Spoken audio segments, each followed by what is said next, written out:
All right, thank you very much. Firstly, anyone who is currently experiencing mental health issues does not mean that you're weak.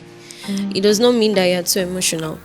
Like, mental health is basically part of the total well-being of a human. So it's part of your health. It is something that should be treated with seriousness as much as we treat our physical health. So it doesn't mean that you're weak. It only means that the person is challenged. So where do we know how to draw the line between people who refuse to be accountable or people who are actually having mental health issues? All right. Thank you very much. Well, the truth is, nowadays we have so many people who are lazy. Young people most especially. Everybody wants to get things quickly. Quick money, quick jobs. Everybody just wants to arrive, if I should put it that way. So nobody wants to really stay, be patient enough to go through process and all of that. So this idea of wanting to have everything quick and all of that mostly leads them to being scammed. There are a lot of people that has gone through so many. If you hear people talk about how they are scammed, you will just pity them. But then at the same time, it's because they are not patient enough. And so because young people just want things quickly and all, they don't really want to work as hard as they should work. And so there are people who are truly affected, and there are people that just use this mental health issue as a way to not just work. And if you check, most of the times when they begin to say this, I don't want to stress my mental health, maybe it's because at that point in time they are giving them some kind of task that looks bigger than them. Instead of them to try to strive to do something about it, they're always quick to say, I cannot do. Everybody wants soft life. I want soft life too. Hello viewers, and welcome once again to another episode of The Voices of Regalo. This is a podcast powered by Regalo Hope Foundation, and I will be your amiable host for today. My name is Orolua Abiodun, and with me in the studio today is a very, very special somebody. She's a mental health advocate, and I'm just going to be reading out her profile quickly before I introduce her to us. She is a health education student at Lagos State University, LASU, and is firmly devoted to promoting holistic wellness. As a mental health advocate, she emphasizes the importance of achieving well-being across physical, mental, and emotional dimensions. She's also driven by the belief that true health goes beyond the absence of illness. Ladies and gentlemen, join me as I welcome in the studio today none other person than Glory Ebube Adoh. Welcome to this. So I know that your profile, I just read a little bit into it, kind of. But I'd really love you to just tell us more about yourself. Anyway, I love your outfit. I think we're twinning kind of in a little way, brown. Thank you very much. So yeah, I'd like you to just tell us a little bit about yourself and what sparked the love, or should I say what inspired you to actually read more about mental health and, go into it for young people. All right, thank you very much. Like you rightly said, my name is Glory, and I'm a student currently studying at Lagos State University, studying health education. And what inspired me to actually study about mental health was myself. Okay. So basically, I've had several mental breakdowns, and at some point I got frustrated. I got desperate to be whole. So I wanted to get better, and I was so determined to just go through several means as much as possible to see that I was better. It was starting to affect several areas of my life, and I knew that if I didn't do something about it, it was going to be bad. So that was what inspired me. I decided to just do everything I can. I remember taking online courses just to know what mental health is all about and to help me, practice things that could help me get better. So that was what inspired me myself. And then I got to find out that there are a lot of young people too who are also going through the same thing I'm going through. And I feel like if I'm able to understand what it means to go through mental health and get better, then I should be able to help them as well. So that's what inspired me. That's quite interesting. I mean, this episode is already taking an emotional tone, which I didn't see coming. But yeah, it's very beautiful that you were able to recognize that you needed help, and then you did not just get this help for yourself. So a lot of young people, like I mentioned, they are not so open talking about their mental health because they are often perceived as weak or too emotional or vulnerable. So why do you think that there's this stigma around, speaking about mental health or addressing it? And how do you think we can change the perspective around that? All right, thank you very much. Firstly, anyone who is currently experiencing mental health issues does not mean that you're weak. It does not mean that you're too emotional. Like, mental health is basically part of the total well-being of a human. So it's part of your health. It is something that should be treated with seriousness as much as we treat our physical health. So it doesn't mean that you're weak. It only means that the person is challenged, has a health condition that can actually be managed or corrected. So they are not to be perceived as people who are weak, actually, because only desiring to get help, taking steps, requires strength and courage, and that alone does not show weakness. It shows strength. So yeah, they are not to be perceived as weak. And one of the things that is actually making this stigma strong is because a lot of people have less awareness. They are uneducated about what mental health means. So if we have people who are, you cannot really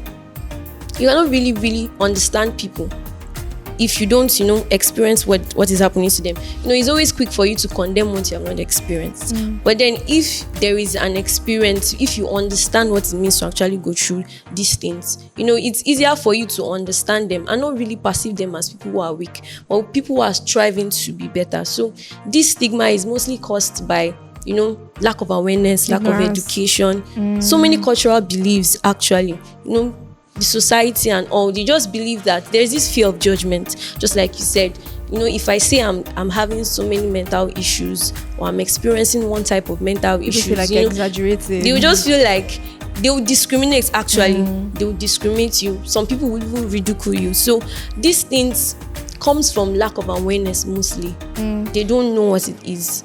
I like that you mentioned lack of awareness. Although recently there's been a lot of advocacy going into mental health awareness and all of that, but you still have some people who I think it's important to also know that we have different thresholds as human beings. Like there are different things I can handle in my capacity you might not be able to handle. So like a lot of people just feel, oh, if I was able to handle this, why can't you? Why are you complaining that it's giving you a mental breakdown or something?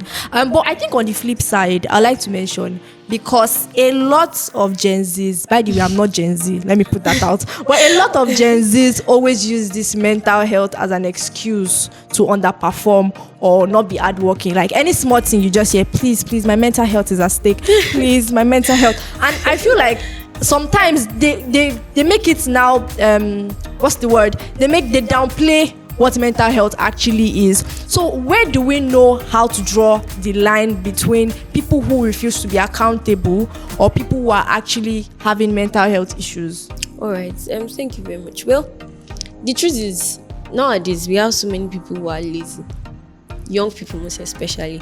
Everybody wants to get things quickly, quick money, quick jobs. Everybody just wants to arrive, if I should put it that way. So nobody wants to really stay, be patient enough to go through process and all of that. So this idea of wanting to have everything quick and all of that mostly leads them to being scammed. There are a lot of people that has gone through so many. If you hear people talk about how they are scammed, you will just pity them. But then at the same time, it's because they are not patient enough. And so because young people just want things quickly and all, they don't really want to work as hard as they should work. And so honestly, people who go through mental health issues, it affects a lot of their lives, like every aspect of their lives. Okay, for me, when I started to have issues, it affected so many things. My communication with people affected schooling as well. So there are people who are truly affected, and there are people that just use this mental health issue as a way to not just work.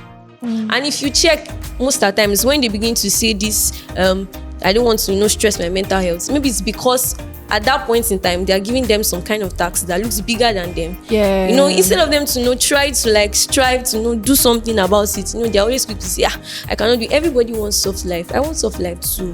Living good, living well, it's okay, but then there are times where you need to work hard. So these people, it's just, should I call it some kind of spirit that is called laziness, if I should put it like that.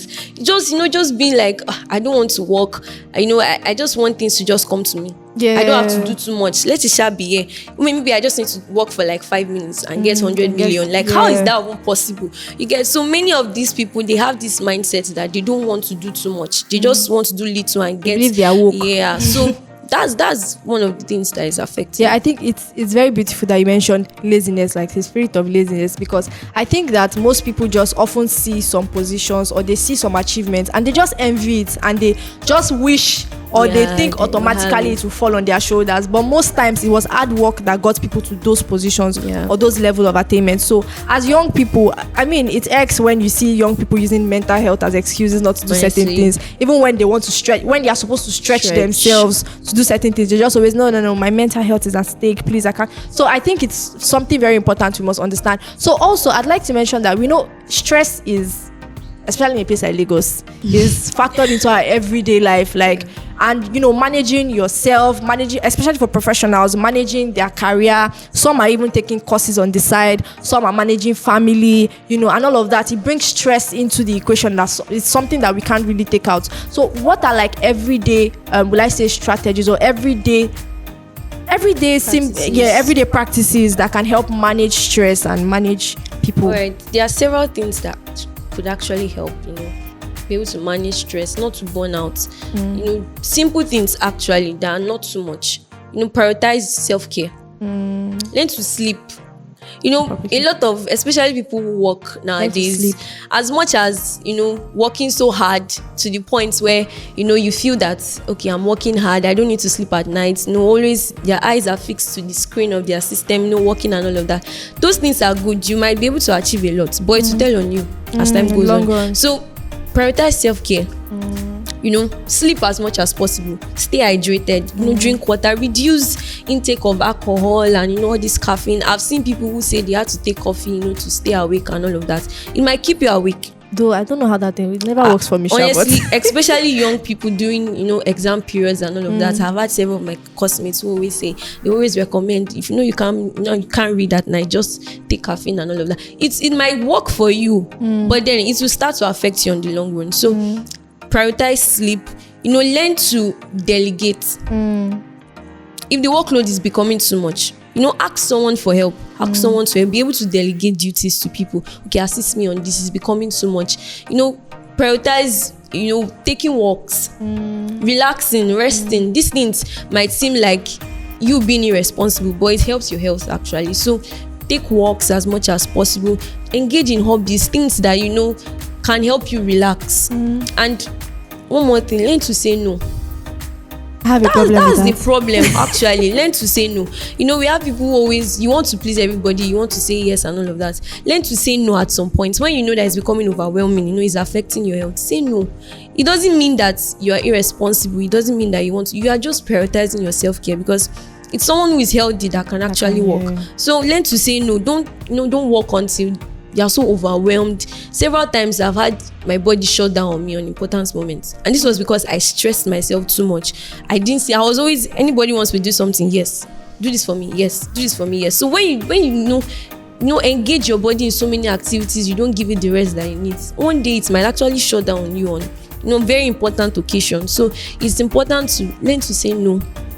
Learn to prioritize self-care. Yeah, I think that's important. I think also touching on self-care, I think I'll mention diet also. Yeah, because proper what diet. you eat, what you consume also has, I think on one episode we mentioned about nutrition. So if you haven't watched that episode, you should actually go back. So it's important for you to pay attention to what you eat. Consuming a lot of junk, Yeah. it's not that healthy. It Proper tells on diet. you, it tells on your emotions, tells on how your brain is able to work and all of that. So it's important. So I think last question I'm going to ask you is, you mentioned when you started that there were times where you had breakdowns, like mental breakdowns and all of that. So for anyone watching who might be having their own episodes, or they might be feeling overwhelmed in the moment, maybe due to maybe workload, maybe school, maybe even juggling life generally, they feel strained and all of that, how do you think they can find help, or what are the practical ways? I know you mentioned help, seeking help, like delegating, right, asking for help, but what are some other practical ways you think that they can actually reach out,